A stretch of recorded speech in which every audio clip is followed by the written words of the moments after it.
Estimados medios de comunicación, comunidad en general, bienvenidas y bienvenidos al reporte diario que el sector salud entrega sobre la situación de la crisis sanitaria en la región de Aysén. Para uso de la palabra, la secretaria regional ministerial subrogante, Verónica Godoy, quien se encuentra acompañada por autoridad de la red asistencial de Aysén, el doctor Franklin Fournier. Muy buenas tardes a todos quienes se suman al reporte para COVID-19 de la región de Aysén, hoy martes 13 de octubre. Para este corte, el día de hoy podemos informar que tenemos en total en la región de Aysén 781 casos totales. Estos casos totales se componen de 747 casos confirmados con examen de PCR y 34 casos probables sin PCR. Esto con un corte a las 14 horas del día 12 de octubre.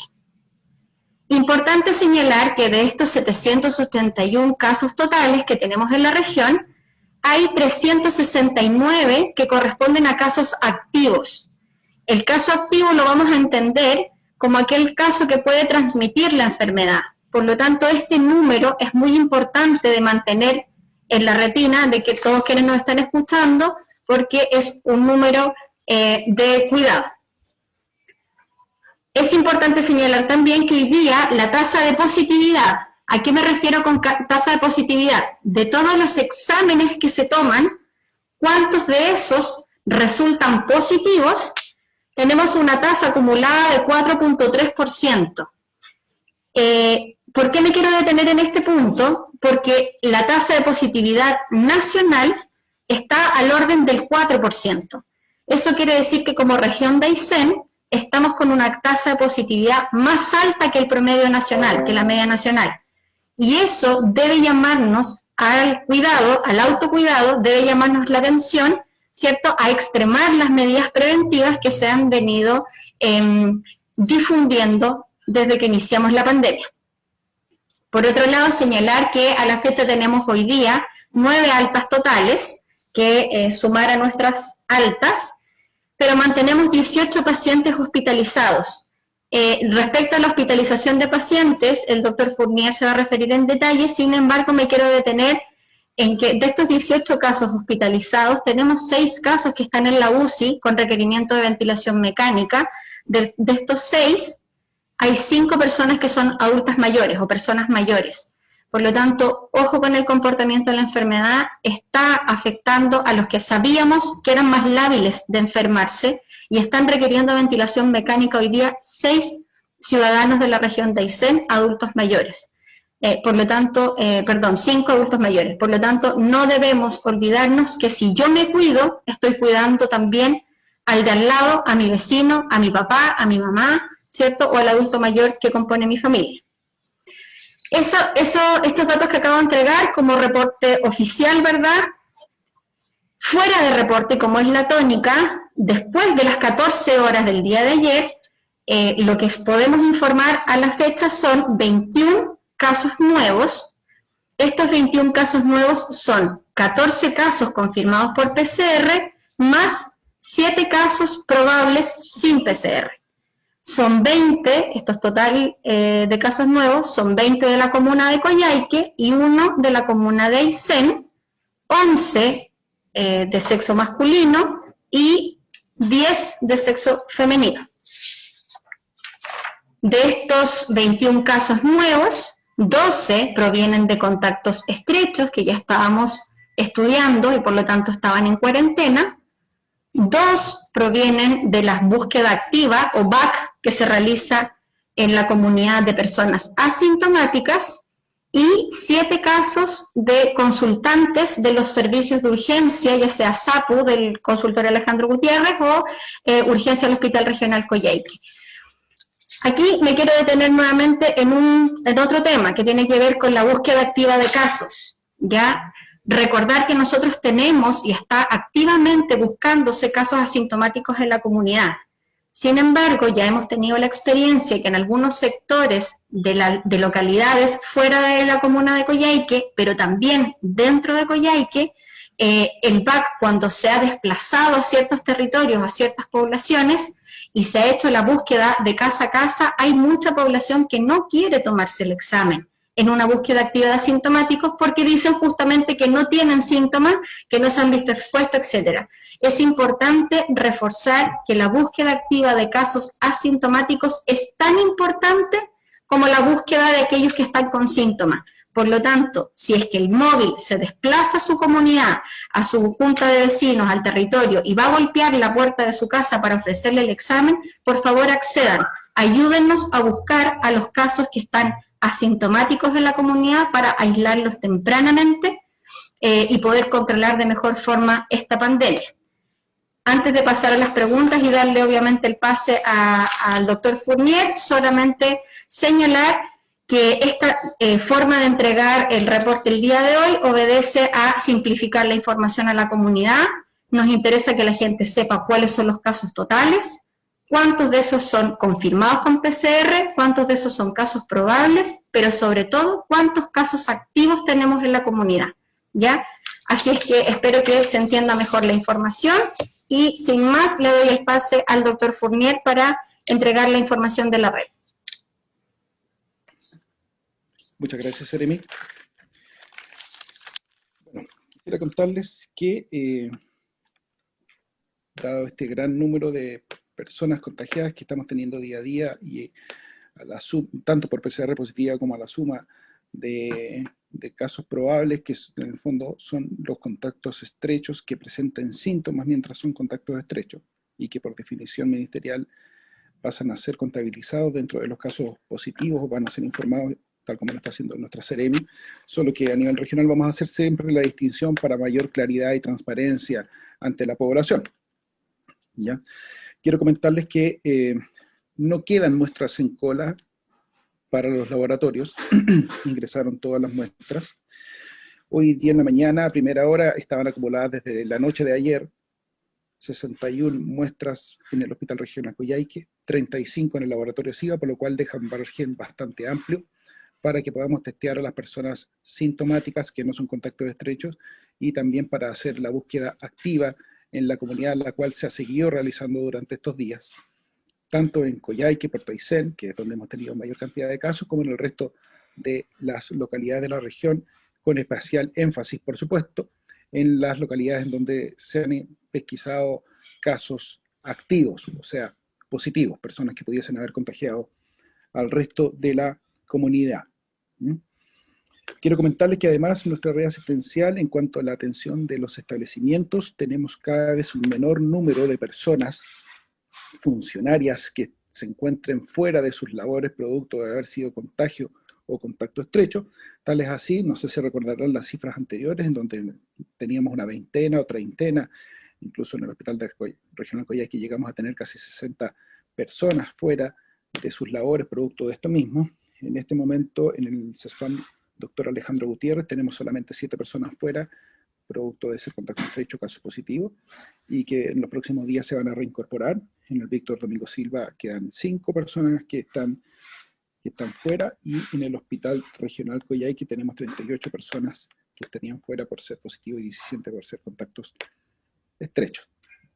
Además, cabe destacar que para mayor resguardo de todos ustedes y de toda la comunidad, las personas que quedan fuera dentro de las atenciones o de los funcionarios de salud, incluso se les pide que sean personas que no necesariamente caigan en la definición de contacto estrecho para tener una mayor seguridad de que no haya alguna transmisión del virus hacia los pacientes que atendemos día a día. En el caso de la ocupación de camas, tenemos solamente 12 personas en medicina hospitalizadas por coronavirus, 6 de ellas con soporte de oxígeno básico, digamos, ya sea con cánulas o con nariceras de alto flujo. Las otras 6 no tienen requerimiento de oxígeno, por lo tanto la condición clínica de ellos es bastante buena. Esperemos que siga así, y la verdad es que los equipos clínicos así están esperanzados. Y en el caso de la UCI tenemos 6 pacientes en ventilación mecánica en la UCI, con cuidados más delicados. Uno de ellos con una evolución bastante buena, y es probable que durante las próximas horas pueda ser desconectada de ventilación mecánica y además baje a medicina, digamos, en el nivel de complejidad, lo cual obviamente es una muy buena noticia. En cuanto a la disponibilidad de camas, tenemos más de 32 camas, más de 32 camas disponibles en toda la unidad de hospitalización, 19 en medicina, 4 en cirugía, 2 en pensionados, 7 en maternidad, y en el caso de la hospitalización pediátrica también tenemos casi un 40% de camas disponibles para hospitalizarse. Eso es cuanto puedo informar. También quería informarles que estamos recibiendo más de 70 llamadas por día a los fonos de la UTA, y es por eso que quiero pedirles su paciencia y comprensión a la comunidad en general. Personalmente me han llegado bastantes mensajes a través de las redes sociales de personas conocidas y otras no conocidas también, tratando de pedir información y orientación. No tengo ningún problema y estoy seguro que nadie del equipo va a tener ningún problema para poder acceder a aquellas solicitudes, pero lamentablemente los teléfonos de la UTA están bastante atochados. Estas son las llamadas que son efectivas para labores de coronavirus, pero también obviamente tenemos pitanzas y un montón de otras cuestiones que quitan tiempo. Cada llamada es bastante compleja y las orientaciones tratan de darse lo más completas posible. Por lo tanto, no son llamadas de 5 minutos, son llamadas de mucho más tiempo, donde muchas veces además hay que hacer contención emocional. Vamos a tener bastante presencia desde el punto de vista mediático en distintos programas, los medios de comunicación que así lo requieran. Nuestros equipos van a estar obviamente dispuestos a transmitir la información y recomendaciones generales, recomendaciones clínicas, tanto en el cuidado de la salud mental como en el cuidado de la parte más orgánica de esta enfermedad y del curso de esta pandemia. Así que por favor, quienes lo requieran, así como lo han solicitado también algunos municipios con sus comunidades y sus dirigentes sociales, hemos accedido obviamente con todo el deber que eso nos significa de nuestras funciones habituales. Paso a las preguntas. Perfecto, doctor. La primera consulta de los medios de comunicación es de Mario Pardo, de Radio Ventisqueros. A la familia Ulloa Peso se le detectó COVID positivo el jueves pasado, momento en que se le comunicó y ordenándose la cuarentena total correspondiente de parte de la Ceremis. Quedaron en ir a verles por la parte de la trazabilidad, pero hasta este martes no ha llegado nadie al domicilio de esta familia, donde a la cónyuge no le han hecho el examen y está presentando síntomas asociados a COVID. Al no tener su certificado que confirma positivo en el contagio, tiene problemas laborales, se plantea. ¿Cuánto demora en hacer los siguientes controles cuando a un familiar se le encuentra positivo? Como en este caso, pregunta Mario Pardo. Esta familia se le han realizado ya 2 controles por vía telefónica. La investigación epidemiológica también se realiza vía telefónica. Fundamentalmente, como habrán visto, tenemos 800 y tantos casos. Es bastante dificultoso poder hacer las visitas domiciliarias en estos 800 casos. Tal como lo he explicado en otras ocasiones. Antes teníamos un estándar o un modo de acción que era muy distinto cuando teníamos poco contagiados. Lamentablemente, por culpa de todos nosotros, cada vez hay más contagiados y eso obviamente nos obliga a redireccionar y reorganizar la modalidad de las atenciones, y es parte de lo que habíamos anunciado. Si no bajamos el nivel de contagio, lamentablemente tanto la ocupación de las camas hospitalarias como las prestaciones, tanto vía telefónica como presenciales, van a ser distintas y van a tener que ser ajustadas a cómo vaya siendo la necesidad epidemiológica de la región. Pero como les decía, esta familia ya ha sido controlada 2 veces, no voy a entrar en ningún detalle que vaya a violar la confidencialidad de esta familia, y eso nunca voy a tratar de hacerlo, y si alguna vez lo hago, por favor, hágamelo ver y llámeme la atención. Pero además de eso, como les decía, la investigación epidemiológica se hace vía telefónica para poder contar con toda la trazabilidad posible, y en el caso de que la persona esté en cuarentena porque sea contacto estrecho o que presente síntomas, tal como lo mencioné hace un momento, según las nuevas definiciones, no se les toma PCR. Segunda pregunta de Radio Ventisqueros. ¿Cómo es el control en zonas aisladas, como en el caso de La Junta y Puerto Río Tranquilo, si en los alrededores de Coyhaique no se hace un control riguroso? Cabe destacar que la persona que describo como afectadas por COVID-19 han llamado a la Seremi innumerables veces, plantea. La verdad es que ese juicio que se realiza es un juicio bastante subjetivo, va a parecer basado en casos particulares, y lamento que medios de comunicación se presten para hacer esa generalización sembrando pánico en la comunidad.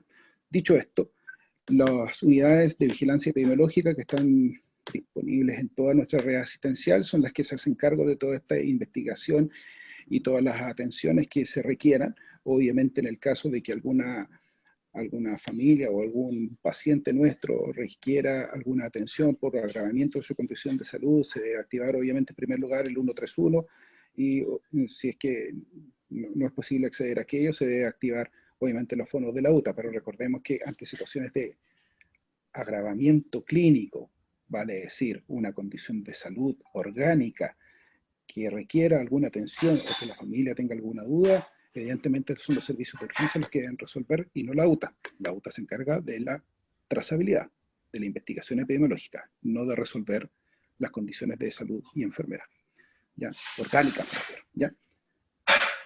Pasamos a la siguiente pregunta del periodista Javier Verdejo de Radio Santa María.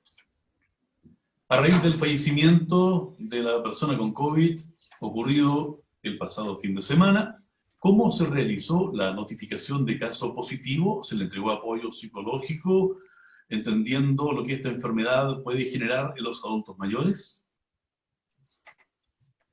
Se refieren al fallecimiento del último caso, ¿cierto? ¿Sí? Sí, del adulto mayor. Sí, efectivamente, bueno, se realizó la notificación como se realiza con cada una de las personas que les da positivo. Se les trata de dar toda la orientación posible a la familia, cuáles son las implicancias, cuáles son los riesgos, cuáles son las medidas que se van a adoptar, cómo van a ser los controles. Lamentablemente esta persona no tenía bastantes condiciones orgánicas de base que hacían que su salud sea más precaria. Se trató de apoyar a la familia de distintas formas, de que hagan llegar sus requerimientos, que nos dijeran cuáles eran las necesidades que tenían, además de obviamente hacer la búsqueda activa en la comunidad donde vivía, donde se tomaron 17 o 16 muestras, si mal no recuerdo, como búsqueda activa para poder ver si es que había alguien más dentro de esa comunidad afectada. Se encontraron 2 personas más positivas, pero sí, se trató de dar todo el apoyo posible, inclusive de forma personal. Una pregunta del periodista Javier Verdejo. ¿Cuál es el número de exámenes analizados para obtener por positivos? No entiendo la pregunta. Yo tampoco. Me imagino que debe ser hasta lo que se lleva hasta el día de hoy en cuanto al registro, ¿no? En cuanto al registro, puedo decirles que para residentes de la Patagonia o para la aiceninos, digámoslo así, entendiendo por aiceninos no solamente quienes sean de Aysén, sino quienes viven en Aysén, se han realizado 15.099 PCR, pero a eso hay que sumarle todas las PCR que se han realizado a los trabajadores que vienen desde afuera a trabajar a la región y que ese conteo lo tiene la Seremi de Salud. Y eso ha arrojado la cantidad de positivos que tenemos hoy en día. No sé si es esa la pregunta. Esperamos. Vamos con... Complementando lo anterior, a lo mejor podría apoyar en eso respecto a la cantidad de exámenes que se han tomado. Son 17.324 exámenes de PCR. El día de ayer solamente fueron 230 sumando los 2 laboratorios. No sé si, tampoco entendí muy bien la pregunta, pero esos son los números, si la pregunta se refiere a la cantidad de exámenes tomados. Tal vez fue de eso, de los 230, ¿eh? Eso arrojaron la cantidad de casos de hoy día, que son 21, perdón, menos los 7, en realidad son 14 casos positivos que dieron de los 230 tomados. Exacto. Porque los otros son casos probables, recordemos. Caso probable es un contacto estrecho que presenta síntomas durante su cuarentena. Perfecto. La siguiente pregunta de Christopher Bilbao de Risco Aysén para la salud. ¿Cómo es la situación de las personas consideradas como caso probable por las licencias médicas? Perfecto. Mira, el caso probable para todos los efectos que tenga que ver con licencia médica se abordan como un caso positivo. En ese sentido, es el médico tratante del establecimiento de salud que corresponda quien debe emitir la licencia médica de este caso por un total de 11 días, que es la licencia médica que corresponde a los casos positivos. Se maneja de la misma forma. Perfecto. La última pregunta, en verdad son 3 consultas en una, desde Radio Auténtica de Puerto Cisnes. Don Manuel Novoa, consulta. ¿Cuál es el estado de salud del adulto mayor que fue trasladado desde Puerto Cisnes con COVID? Plantea una segunda pregunta donde se establece, ¿se puede determinar la trazabilidad, el origen de su contagio, ya que él permanecía en su domicilio? Y la tercera pregunta va relativa a qué trabajo se está desarrollando para evitar más contagios en Puerto Cisnes. Voy a responder de atrás para adelante. Las medidas que se están realizando son las mismas medidas que se están realizando en toda la región y que debiesen realizarse desde marzo hasta la fecha. Lo dije en otros puntos de prensa. Las medidas de prevención del contagio de este virus son las mismas, no existen medidas extraordinarias. Lo único que tratamos de inculcarle a nuestra red asistencial, y hablo por la red asistencial en la cual yo trabajo, es mayor presencia mediática, colaboración con las organizaciones sociales y dirigentes de juntas de vecinos, además de, obviamente, la colaboración con las instituciones de cada una de las comunas, como los municipios y las gobernaciones, para hacer la difusión correspondiente y que la información llegue a todos lados. Lo peor que nos podría pasar es que las personas no tuviesen la información o que adoptasen conductas familiares o personales por desconocimiento de las medidas. Estas medidas son las mismas, repito, desde marzo hasta la fecha. Distanciamiento social, uso de mascarillas y lavado de higiene de manos. Esas son las 3 medidas principales que nos sirven para evitar el contagio de este coronavirus. No está demostrado el uso de pediluvios, no está demostrada la sanitización de las calles como buenas medidas de prevención del contagio.